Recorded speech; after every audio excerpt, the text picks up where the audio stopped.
এখানে একদম পেন্ডুলামের মতো করে ঝুলতেছে।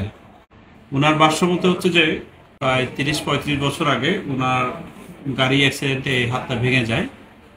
পরে উনি বৌদ্ধ চিকিৎসায় করেন।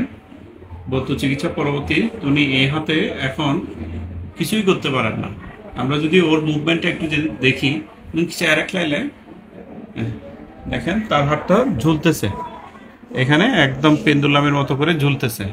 ইয়াছাড়া কয়েক চালা রাইলা। হ্যাঁ, তাহলে দুই হাতের মধ্যে দেখেন তার ভাঙার পরবর্তী, তার ফ্র্যাকচার হিউমেরাস ছিল, ভাঙার পরবর্তী তার এটা এই হাত দিয়ে সে কোনো কিছু করতে পারে না। আমি এখন দেখাইতে চাই সে কিভাবে খাওয়া দাওয়া করে। দেখলেন মাইচা সে ফোন গেলেন।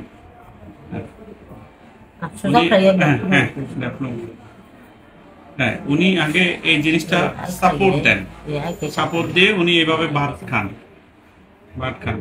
এটা আজকে প্রায় 30-35 বছর যাবত উনি এভাবেই চলতেছেন। আমরা এখনো এই জিনিসটা ভালো করে দিতে পারবো, কারণ বিজ্ঞান আমাদেরকে শিখিয়েছে কিভাবে এটা ভালো করতে হবে। আমরা এখানে অপারেশন করব, অপারেশন করে ভালো করে দিতে পারবো। তো আমি সবসময় বলবো যে আপনারা কোনো ওঝা বৌদ্ধ বোনাজি কাছে যাবেন না, সবসময় ডাক্তারের পরামর্শ নেবেন এবং সুস্থ থাকবেন। আমরা তার সুস্থতা কামনা করি। ধন্যবাদ সবাইকে।